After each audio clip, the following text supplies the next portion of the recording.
వాటిల్లు. ఆంధ్రప్రదేశ్ రాష్ట్ర ప్రభుత్వం ప్రతిష్టాత్మకంగా నిర్వహిస్తున్న 11వ అంతర్జాతీయ యోగా దినోత్సవ కార్యక్రమం జరగబోతున్న నేపథ్యంలో విజయనగరం పార్లమెంట్ సభ్యులు కలిశెట్టి అప్పలనాయుడు మీడియా సమావేశంలో పాల్గొన్నారు. ఈ సందర్భంగా ఎంపీ మాట్లాడుతూ ఈ నెల 21వ తేదీన జరగబోయే అంతర్జాతీయ యోగా దినోత్సవం కూటమి ప్రభుత్వం అత్యంత ప్రతిష్టాత్మకంగా నిర్వహిస్తున్నామని తెలుపుతూ యోగా ప్రజలందరి జీవితంలో ఒక భాగం కావాలనే తలంపుతో సీఎం గారు ప్రపంచ రికార్డు నెలకొల్పే విధంగా విశాఖపట్నంలో సుమారు 5 లక్షల ప్రజల సమక్షంలో కార్యక్రమం నిర్వహించడం జరుగుతుంది కనుక జిల్లా ప్రజలు, కూటమి నాయకులు, కార్యకర్తలు అందరూ కలిసి ఈ యోగాంధ్ర కార్యక్రమంలో పాల్గొని విజయవంతం చేయాలని విజ్ఞప్తి చేశారు.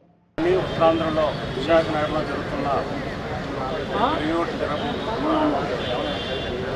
యోగా డే సందర్భంగా ఉత్తరాంధ్రకి అరుదైన గౌరవం వస్తుంది. ఈరోజు ముఖ్యమంత్రి చంద్రబాబు నాయుడు గారు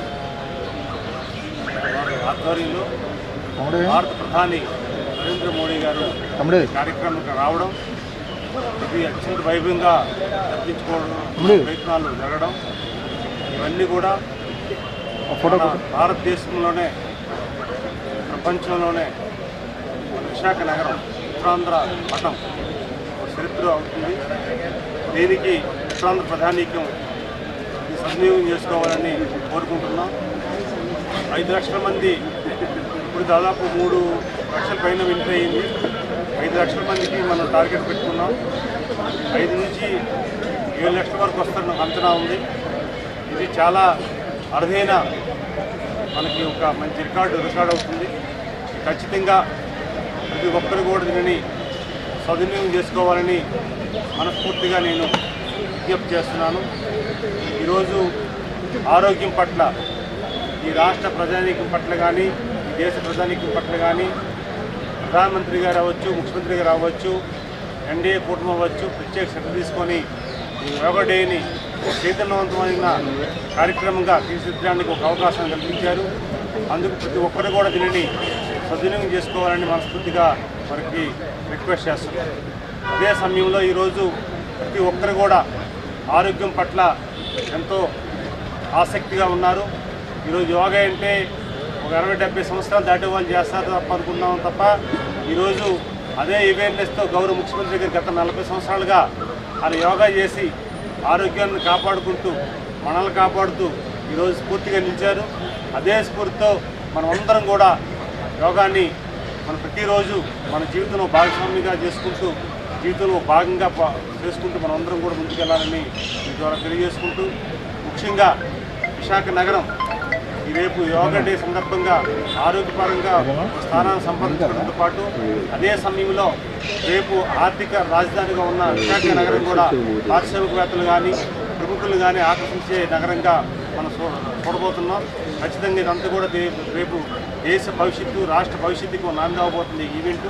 ప్రతి ఒక్కరు కూడా దీనిని సద్వినియోగం చేసుకోవాలని ప్రతి ఒక్కరు కూడా కోరుకుంటున్నారు. అలాగే ఈరోజు రాష్ట్ర భవిష్యత్తుని ఏడాదిలోనే భావితరాలకి సంపద సృష్టించే విధంగా గౌరవ ముఖ్యమంత్రి చేస్తున్న ప్రయత్నానికి మనం అందరం కూడా కృతజ్ఞతలు తెలియజేసుకోవాలి. తల్లికి వందనం కార్యక్రమాన్ని చేసి ఈరోజు లక్షలాది మంది తల్లిదండ్రులని మన ఆశీర్వాదాన్ని ప్రభుత్వం వైపు వచ్చింది. ఈరోజు గౌరవ విద్యాశాఖ మంత్రి నారా లోకేష్ గారి ఆలోచనలు, చంద్రబాబు నాయుడు గారు వారు ప్లానింగ్ అంతా కూడా ఎన్డీఏ కూటమి సహకారంతో ఈరోజు తల్లి వందనానికి మంచి రిజల్ట్ వచ్చింది. అదే సమయంలో దేశంలోనే నెంబర్ 1 ఈవెంట్గా ఒక పథకంగా ఈరోజు పేరు ప్రతిష్టలు వచ్చాయి. కేంద్ర మంత్రులు కానీ చాలామంది దీన్ని అప్రిషియేట్ చేస్తున్నారు. ఈ పథకం ద్వారా ఎంతోమందికి ప్రయోజనం, లక్షలాది మందికి ప్రయోజనం కలుగుతుంది. దీని అందరూ కూడా సద్వినియోగం చేసుకున్నారని తెలియజేసుకుంటూ, అయితే మనం చూస్తుంటే ఒక రకమైన బాధాకరం ఒక విషయం ఉంది. ఏంటంటే ఇంత అభివృద్ధి జరుగుతున్న, ఇంత బ్రహ్మాండమైన ఈవెంట్ జరుగుతున్న కొంతమంది నాయకులు మనం చూస్తున్నాం. కొంతమంది నాయకులు అంటే జగన్ టీంని, వారికి ఏంటో కడుపు పంట, లేకపోతే ఏంటో వాళ్ళ కన్నీళ్ళు నాకు అర్థం కాదు.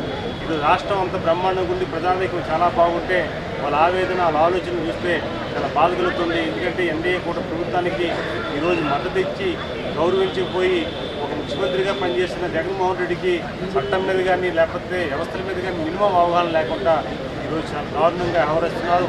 ఈరోజు రాష్ట్రంలో పర్యటన చూస్తుంటే ప్రతి పర్యటన ఎన్నికలు కూడా కుట్ర జరుగుతుంది. ఆ కుట్రలో భాగంగా ఈరోజు జగన్మోహన్ రెడ్డి పర్యటన జరుగుతున్న దృష్టి జరుపుకోవాలని తెలియజేసుకుంటూ ఏదేదైనా మన ఉత్తరాంధ్ర ఇప్పుడు కూడా ప్రశాంతంగా గౌరవంగా ఏ కార్యక్రమం తలపెట్టినా విజయవంతం చేస్తాం. దానిని ప్రతి ఒక్కరూ విజయవంతం చేయాలని ఈ ద్వారా తెలియజేసుకుంటూ ఉత్తరాంధ్ర ప్రజానీక్యం మనం ఏదైతే రేపు యోగా డే ఏర్పాటు చేస్తున్నామో ఆ ఏర్పాట్లు బ్రహ్మాండంగా జరుగుతున్నాయి. విశాఖపట్నం కూడా మంచి వేదిక అవుతుంది. ఆ వేదిక ప్రతి ఒక్కరు కూడా మనం హాజరు కావాలని ఈ ద్వారా మరోసారి తెలియజేసుకుంటూ ధన్యవాదాలు. Thank you all. జై హింద్.